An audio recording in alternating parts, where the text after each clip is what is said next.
Hello बच्चों, आप सब कैसे हैं? अच्छे हैं? Very good. बच्चों, हम लोगों का चैप्टर चल रहा है हाउ डू ऑर्गेनिज्म रिप्रोड्यूस। इसमें हम लोग अब हमारा लास्ट टॉपिक आज है। कल हम लोगों ने sexual reproduction in animals and in human beings के बारे में पढ़ा था हमने।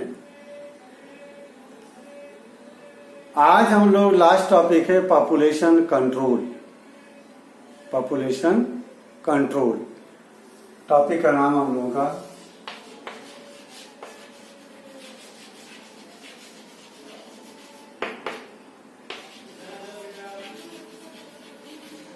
बच्चों, इस चैप्टर में पॉपुलेशन कंट्रोल की बात क्यों की गई?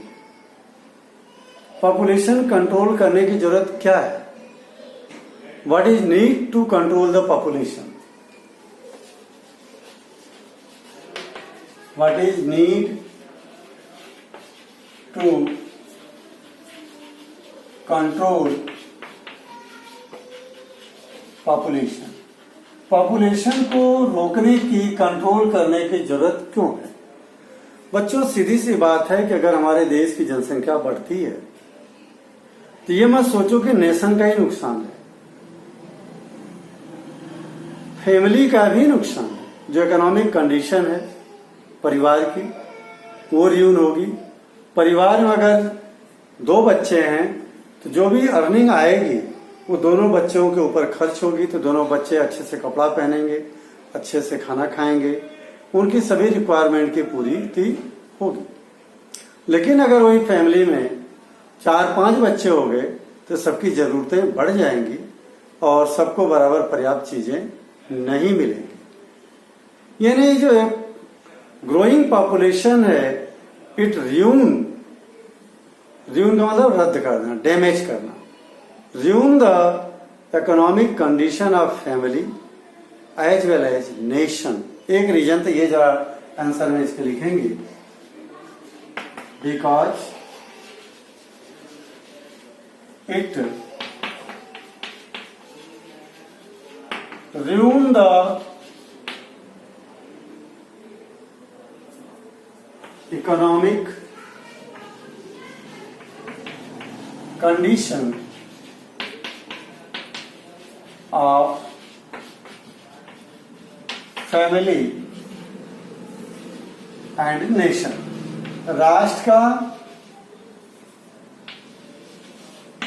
राष्ट्र का और परिवार का जो आर्थिक स्थिति है, इकोनॉमिक कंडीशन है, उसको पूरा बर्बाद कर देता है बढ़ती हुई पॉपुलेशन। इसके अलावा जो हम लोगों को इस चैप्टर में के वजह से चिंतन करने की जरूरत है, वो एक रीजन ये है, अगर कोई घर की लेडी जो है, अगर विमेन जो है, एक मदर जो है, जब बच्चे को जन्म देती है बच्चों, तो मर के जीती है। कहते हैं माँ का एहसान सबसे बड़ा एहसान है।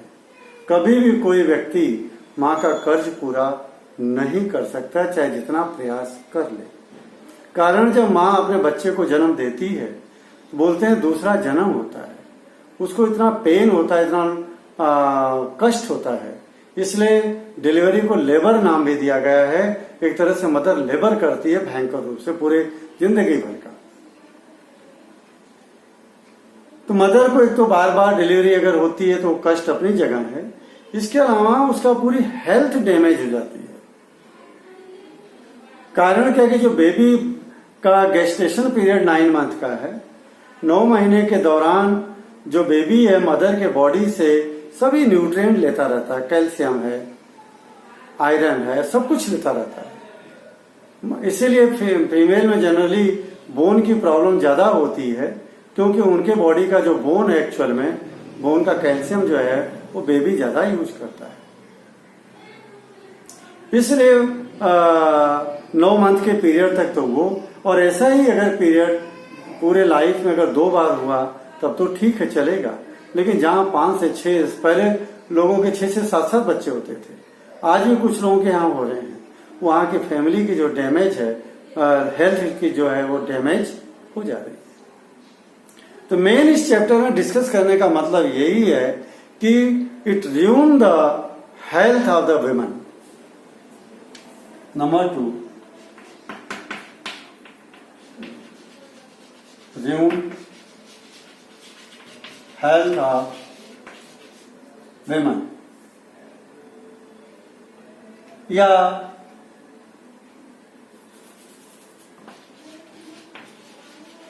विमेन की जो है हेल्थ को डैमेज करता है, फैमिली लेडीज की जो है हेल्थ को डैमेज करता है, ठीक है। और ये दो कारणों से बच्चों पॉपुलेशन को कंट्रोल करने की जरूरत है। अब पॉपुलेशन को कंट्रोल करना की जो प्रोसेस है that is known as family planning या contraceptive planning. Controlling growing population, growing population, process to control the growing population is known as contraceptive planning या फैमिली प्लानिंग। फैमिली प्लानिंग करा लिया यानी बच्चों के अब घर में डिलीवरी नहीं होगी।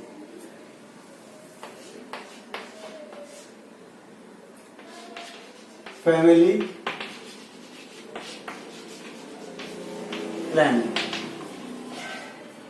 या इसको कॉन्ट्रासेप्टिव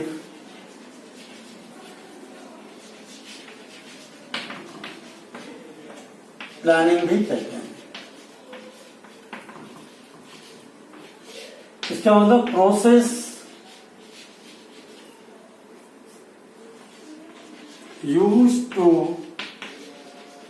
प्रोसेस या डिवाइस को प्रोसेस का यूज टू कंट्रोल पॉपुलेशन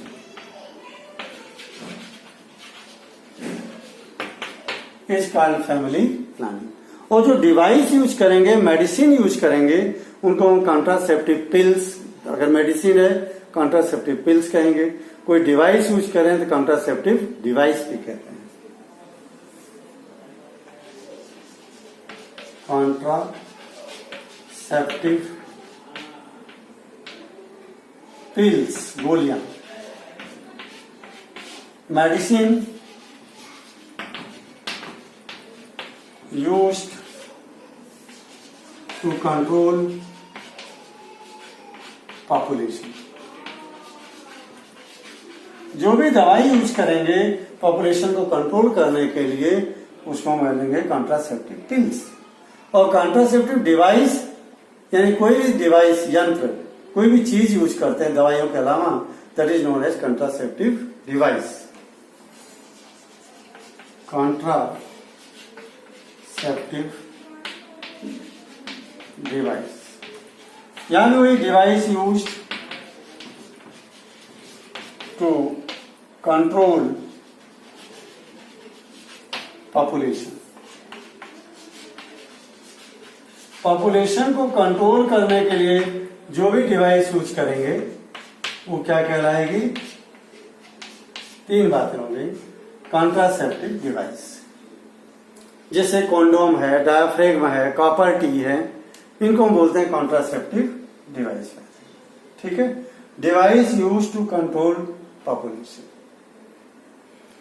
तो बच्चों कौन कौन सी मेथड हम लोग यूज करेंगे, इसमें किन किन मेथड से हम पॉपुलेशन को कंट्रोल कर सकते हैं, उनकी बात करते हैं।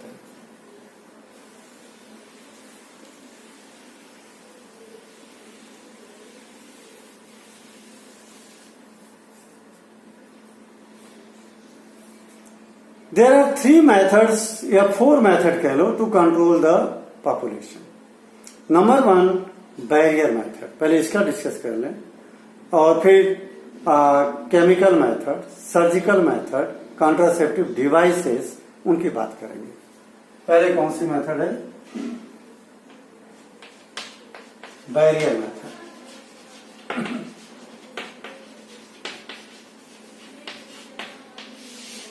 बैरियर का मतलब होता है बाधा उत्पन्न करना। अब बाधा कहां उत्पन्न करेंगे इस मेथड में?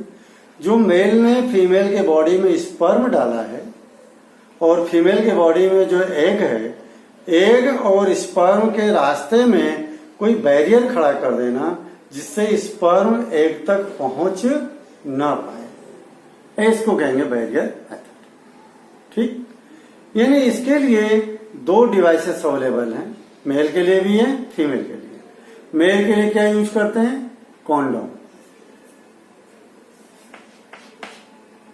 For male condom is available, और फीमेल के लिए डायाफ्रेगम।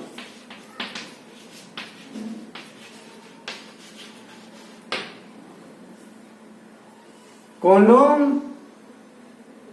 is a balloon-like structure which is used by a male in his penis, so that semen of the penis cannot be transferred into the female body. Diaphragm is the also rubber-like cap-like structure which is fitted by the female in her vagina, so that sperm cannot enter in the uterus of the female. बच्चों, यही एक method है जो कि ads जैसी खतरनाक बीमारी से भी सेक्सुअल कांटेक्ट से बचा सकती है। बोलते हैं एड्स फैलता है सेक्सुअल कांटेक्ट के थ्रू, लेकिन इस मेथड का अगर यूज करते हैं मैटिंग में मेल और फीमेल तो एड्स फैलने के चांस कम हो जाए। इसको बोलते हैं सेफ सेक्सुअल कांटेक्ट, और इसका यूज नहीं कर रहे हैं तो that is the unsafe sexual contact. This method can control spreading. ये इसलिए लिख रहा हूं कि बोर्ड एग्जाम में एक बार ये क्वेश्चन पूछा जा चुका है कि कौन सी मेथड जो है एड्स को स्प्रेड होने से रोकती है। This method can control spreading of AIDS. केवल यही एक मेथड है जो एड्स को भी फैलने से रोक सकती है। सेक्सुअल कांटेक्ट के थ्रू एड्स फैलेगा नहीं। बच्चों, दूसरी मेथड आ रही है, that is the chemical method. Number 1 के बाद number 2।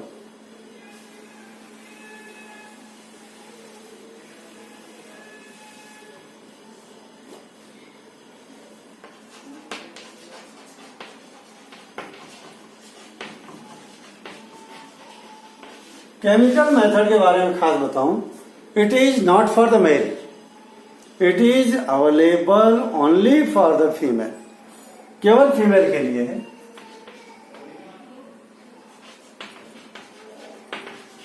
Available only for female. Female के लिए केवल अवेलेबल है।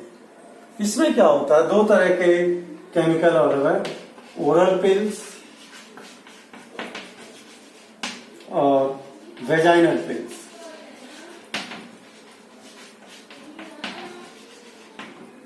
ओरल पिल का जो केमिकल कंपोजिशन है, it is composed of hormones. It is composed of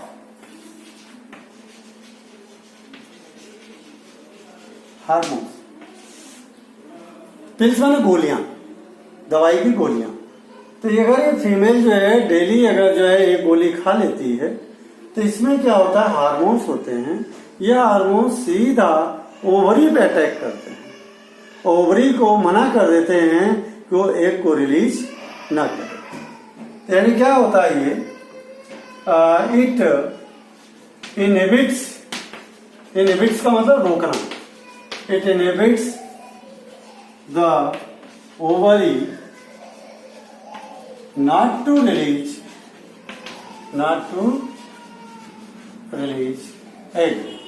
egg को रिलीज नहीं करने देता है ये हार्मोन।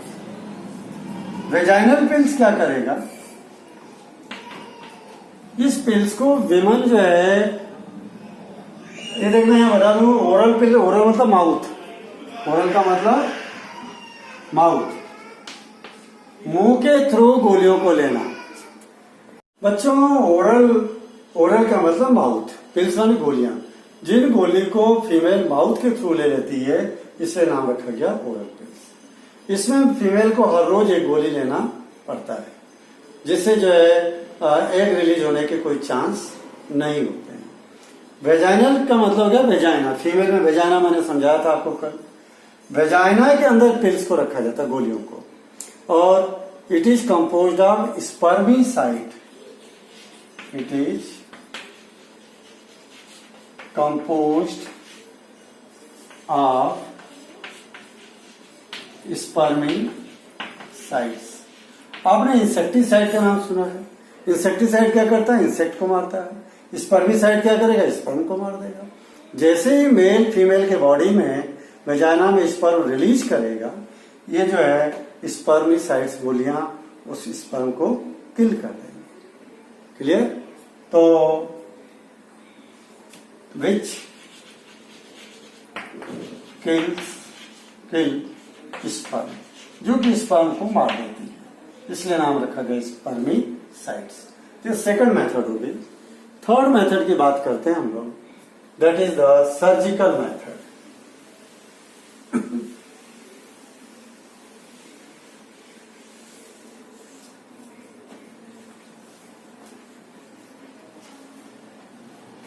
थर्ड मेथड है सर्जिकल मेथड।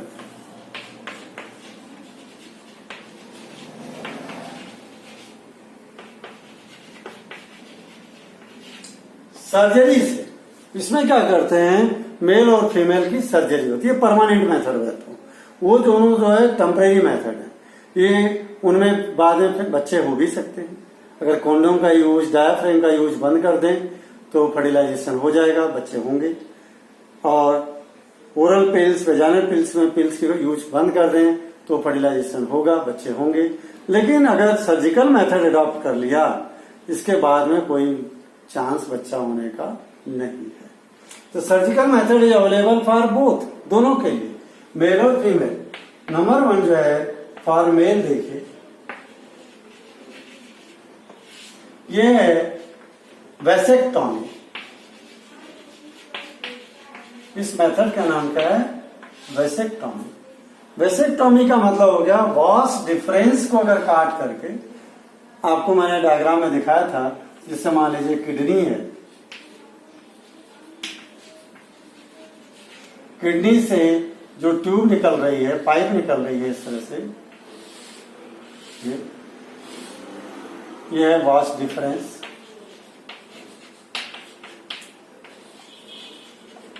इसी में से होकर के स्पर्म जाते हैं। क्या जाते हैं? स्पर्म। तो डॉक्टर क्या करता है, इस सर्जिकल ऑपरेशन करके इसको यहां से कट कर देता है। A small piece of vas deferens is cut out and 2 cut ends are tied completely. दोनों कट एंड को जो है टाइट करके बांध देते हैं, जिससे स्पर्म आगे जाएगा। इस मेथड में क्या करते हैं,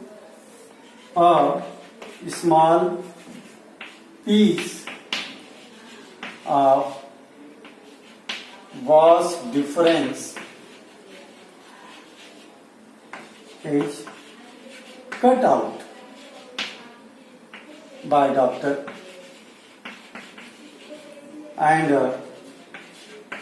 2 cut ends are tied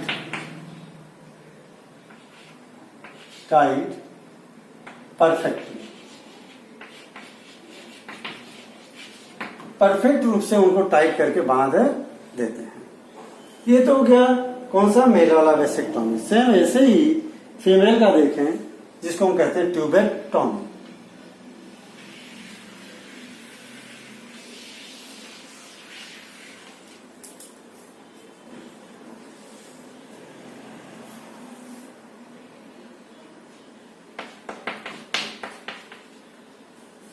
for female कौन सा ऑपरेशन होता है? ट्यूबेक्टॉमी। इसमें देखिए ट्यूब वर्ड आ रहा है, ट्यूब। ट्यूब को काटते हैं, कौन सी ट्यूब? Fallopian tube. फीमेल में आपने देखा होगा, जैसे मान लीजिए ये ओवरी थी,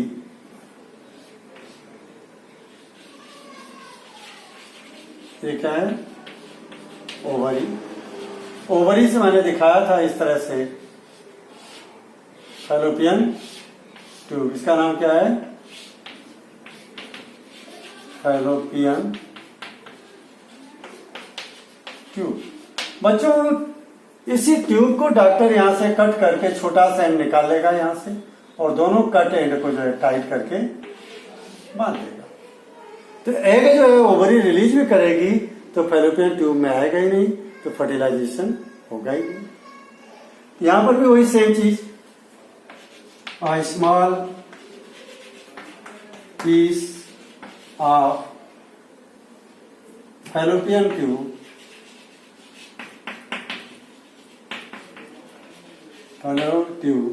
is cut out by a doctor and cut ends are tied so that egg could not come in fallopian tube. fallopian tube में एग आ न सके। देखिए, a small piece of fallopian tube is cut out by a doctor and cut ends are tied so that egg could not come in fallopian tube. अगर fallopian tube में egg नहीं आएगा तो fertilisation के कोई चांस नहीं। तो बच्चों, ये फीमेल के लिए मेथड हो गई और वो मेल के लिए। ये मेथड परमानेंट है, इसके ऑपरेशन के बाद में फिर डिलीवरी होना, फर्टिलाइजेशन होना पॉसिबल नहीं है। अब लास्ट थर्ड मेथड जो बचती है वो है हम लोगों की, थर्ड हो गई सर्जिकल मेथड। ये 3 मेथड हो गई। चौथी जो है हमारी एक है use of contraceptive device.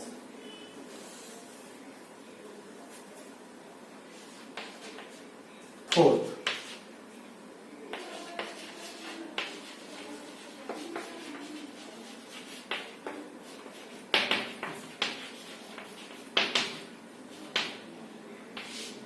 Use of contraceptive device में हम लोगों को पढ़ना है मेनली कॉपर टी का। इसके बारे में कॉपर टी, इसको बोलते हैं इंट्रायूटेरियल कॉन्ट्रासेप्टिव डिवाइस। यूटेरियन, यूटेरस के अंदर डाला जाता है इसको, इसलिए नाम रखा गया इंट्रा यूटेरियन कॉन्ट्रासेप्टिव डिवाइस। इसका फुल फॉर्म पूछा गया बोर्ड एग्जाम एक बार, IUCD, एक्सपांड IUCD एक नंबर का पूछा जा चुका है। जिन बच्चों को याद था लिख जाए, इंट्रा यूटेरियन कॉन्ट्रासेप्टिव डिवाइस। इसका एग्जाम्पल है कॉपर टी। कॉपर मेटल का बना हुआ टी शेप का इस तरह से एक डिवाइस होती है, टी शेप की इस तरह की एक डिवाइस होती है। यस, यहां पे एक इसमें धागा लगा रहता है ऐसा, कॉपर टी, और ये प्लास्टिक थ्रेड।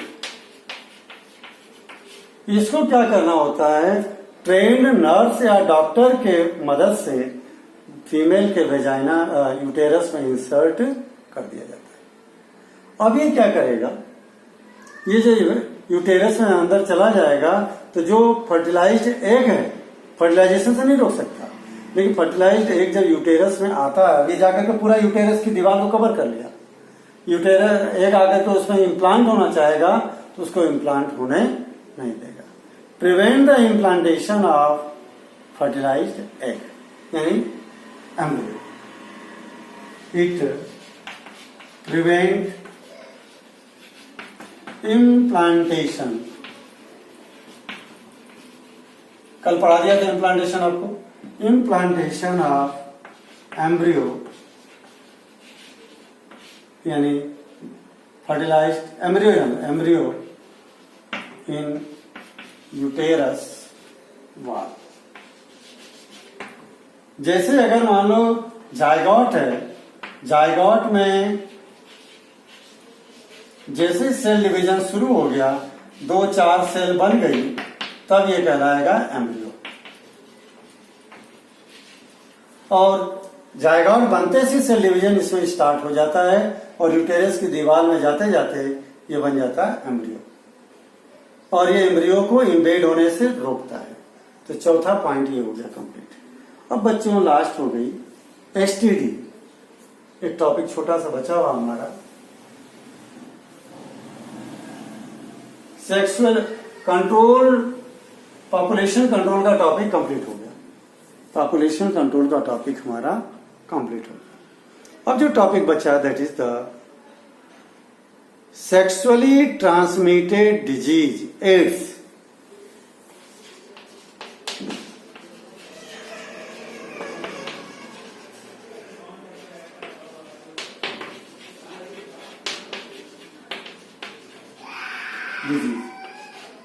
इसको हम कहते हैं एसटीडी, सेक्सुअली ट्रांसमिटेड डिजीज। हमारे ह्यूमन बीइंग को मेनली जो है 4 तरह की सेक्सुअली ट्रांसमिटेड डिजीज होती है। उनका नाम लिखता हूं मैं आपको। एक तो पहला गोनोरिया,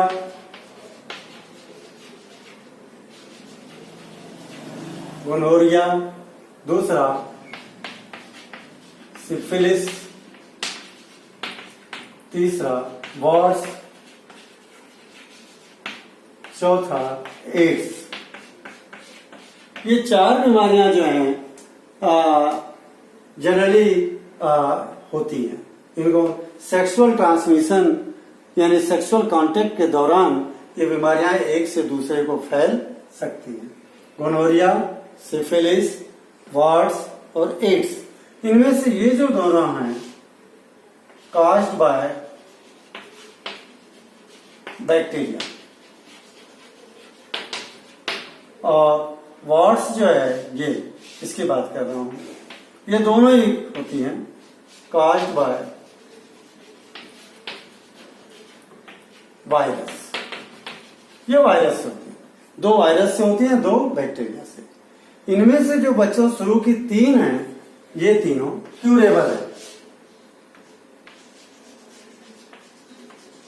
क्यूरेबल का मतलब इनका इलाज हो सकता है, और ये नॉन क्यूरेबल है, इसलिए ये नॉन क्यूरेबल। इसके बारे में डिटेल में बात करूंगा मैं। पहले मैं शॉर्ट में इसके बारे में बता दूं, दोनों तीनों के बारे में। Whenever any girl or boy, male or female, suffer from these diseases, irritation causes in the genital organ. Genital organ में क्या होगा? इचिंग होगी, इरिटेशन होगा, ठीक, और वेटनेस होगी, वहां गीलापन महसूस ज्यादा बार बार होगा, चिपचिपन ज्यादा होगा। अगर ऐसा आपके जेनाइटल ऑर्गन में फील हो रहा है, you must contact with the doctor and take proper medicine. इन तीनों के लिए तो मेडिसिन अवेलेबल है, तीनों बीमारियां ठीक हो जाती हैं। सिम्टम्स क्या रहेगा? इन तीनों का सिम्टम्स बता रहा हूं, 1, 2, 3 का।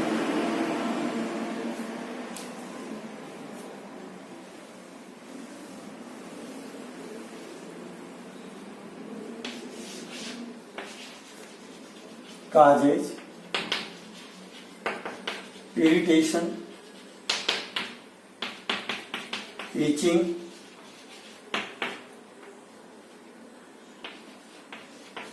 wetness, मतलब गीलापन होगा, इचिंग खुजली होगी, इरिटेशन जलन होगी वहां पे, इन तीनों बीमारियों में। Then one should contact with the doctor. One should contact with doctor से उसको कांटेक्ट करके मेडिसिन प्रॉपर लेना चाहिए, क्योर हो जाती है एक दवा लेने की वजह से। अब एड्स की बात करता हूं बच्चों। एड्स की बात को समझने के लिए पहले आप एड्स के वायरस का नाम समझो। अपन एड्स की बात करेंगे और डिटेल में करें, क्योंकि इसके ऊपर 3 मार्क्स का क्वेश्चन भी बोर्ड एग्जाम में पूछा गया। पहले इसका फुल फॉर्म लिख लो, 1 नंबर का कई बार आया है। Acquired immunodeficiency syndrome. Acquired immunodeficiency syndrome. Syndrome का मीनिंग होता है बच्चों collection of disease, collection of disease. अभी क्लियर कर दूंगा सब चीजें। Collection of disease.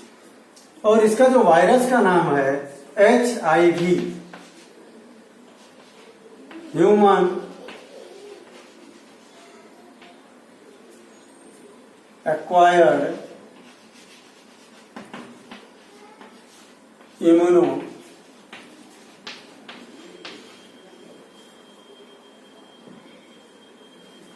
Acquired word में human immuno virus, human immunodeficiency virus, ये पूरा इसका फुल फॉर्म HIV का। Human immunodeficiency virus. Deficiency का मतलब कम, लैक, और इम्यूनो का मतलब क्या होता है देखो बता रहा हूं मैं। इम्यून सिस्टम हमारा जो होता है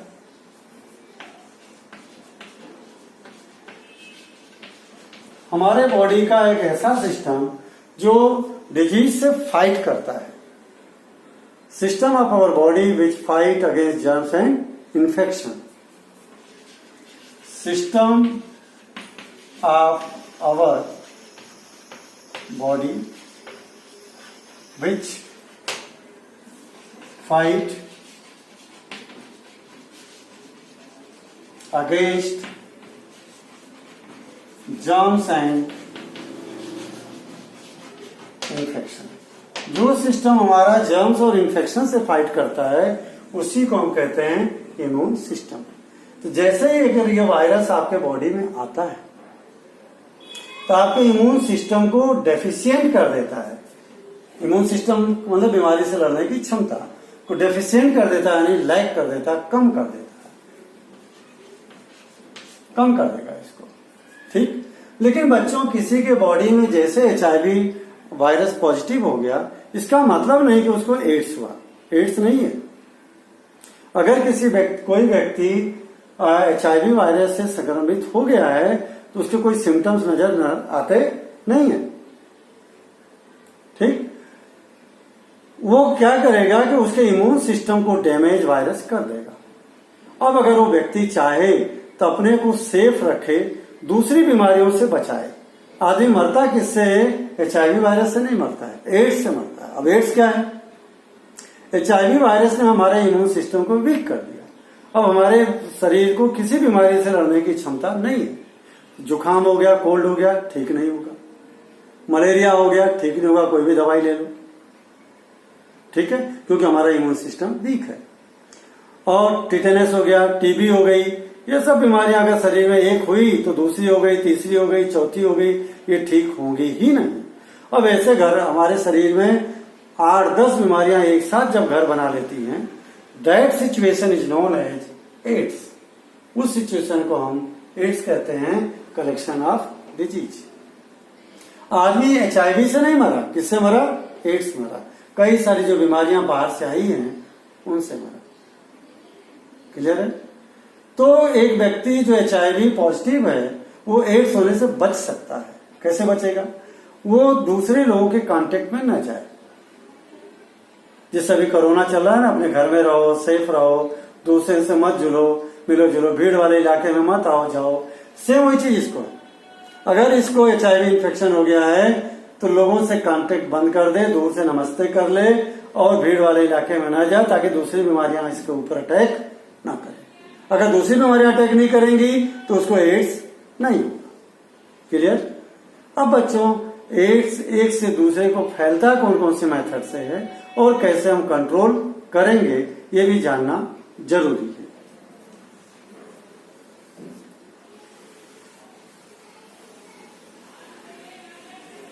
how is AIDS spread?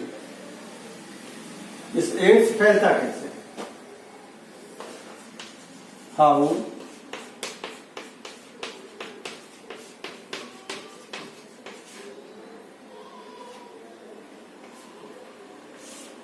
Ads कैसे फैले।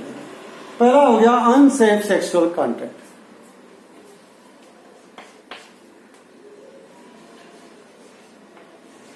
अनसेफ सेक्सुअल कॉन्टेक्ट, इसीलिए बच्चों को कहा जाता है कि शादी से पहले किसी के साथ सेक्सुअल कॉन्टेक्ट बनाना गलत है, एड्स के शिकार हो सकते हो। ठीक है, इसलिए जब आपका जोड़ा बन जाए उसी समय सेक्सुअल कॉन्टेक्ट करना है, ताकि कंफर्म रहता है कि हम ही दो हैं, दो के अलावा तीसरा हमारे जीवन में नहीं है। इसलिए अनसेफ सेक्सुअल कॉन्टेक्ट अगर करते हैं तो उससे जो बीमारी हो सकती है। अब सेफ कैसे करेंगे, बाय यूजिंग कॉन्डोम और डायाफ्रेम, एक ही रास्ता सेफ है। Number 2, by transmission of infected blood. किसी को खून की कमी है और ये दूसरे की बॉडी से ब्लड ले करके ट्रांसमिशन कर दिया, ठीक है, एक दूसरे को चढ़ा दिया, टेस्ट किया ही नहीं, तो पता चला उसमें ऑलरेडी HIV के वायरस हैं, एक से दूसरे बॉडी में चले गए। तीसरा है from infected mother to her baby. अगर मदर इन्फेक्टेड है तो उसके बच्चे को भी हो सकता है। ऐसे केस में मदर को डॉक्टर के कांटेक्ट में रहना चाहिए। और चौथा, आजकल तो संभव नहीं, लेकिन आदिवासी इलाकों में उससे भी संभव हो सकता है, बाय यूजिंग इन्फेक्टेड सिरिंज। बच्चों पहले अब तो आजकल डिस्पोजल सिरिंज यूज हो रही है। पहले गांव के अंदर कांच की सुई होती थी, मैंने भी देखा हुआ, छोटा जब मैं था तो गांव में डॉक्टर एक ही सुई रखता था। घर में जिसके यहाँ जाता था बोले गर्म पानी कर लो, गर्म पानी करके गर्म पानी में धो करके फिर उसमें इंजेक्शन लेता था, दे दिया। दूसरे के घर गया, फिर वहां गर्म पानी करके धो करके दे दिया। लेकिन कई बार डॉक्टर लापरवाही करते थे, कौन गर्म पानी कराए, गर्म पानी है ही नहीं, तो एक को दिया दे दिया।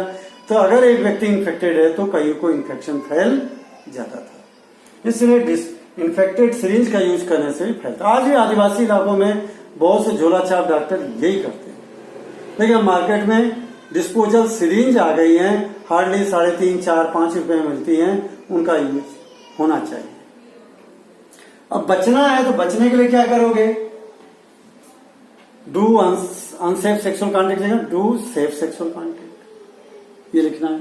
तो प्रिवेंशन के मेथड भी यही मैं लिख देता हूं, रब करके लिखता हूं। और ये देखिए, ब्लड को ट्रांसमिशन से पहले क्या करना चाहिए, टेस्ट करना चाहिए। दूसरा, मदर को बेबी में फैलने से करना क्या चाहिए, मदर को डॉक्टर के सुपरविजन में रहना चाहिए। और इन्फेक्टेड सिरिंज की जगह क्या यूज करना चाहिए, डिस्पोजल सिरिंज, तो बचा जा सकता है। हाउ एड्स स्प्रेड, 4 मेथड का नाम लिखेंगे एग्जाम में, ये 1-2 बार पूछा गया है।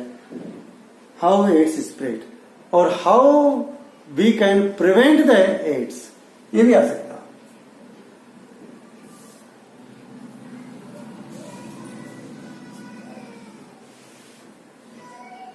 AIDS can prevent from spread। रोकने से कैसे, फैलने से कैसे उसको रोका जा सकता है। How AIDS can prevent from spread, फैलने से कैसे रोका जा सकता है। उन्हीं 4 मेथड के लगे थे आंसर में। Number 1, by doing safe sexual contact. Safe sexual contact करने से इसको रोका जा सकता है। Number 2, blood must must be tested before transmission. चढ़ाने से पहले उसको चेक करना जरूरी है। Third, infected mother should be under the supervision of doctor के सुपरविजन में अगर इन्फेक्टेड मदर को होना चाहिए। Third, fourth, use of disposal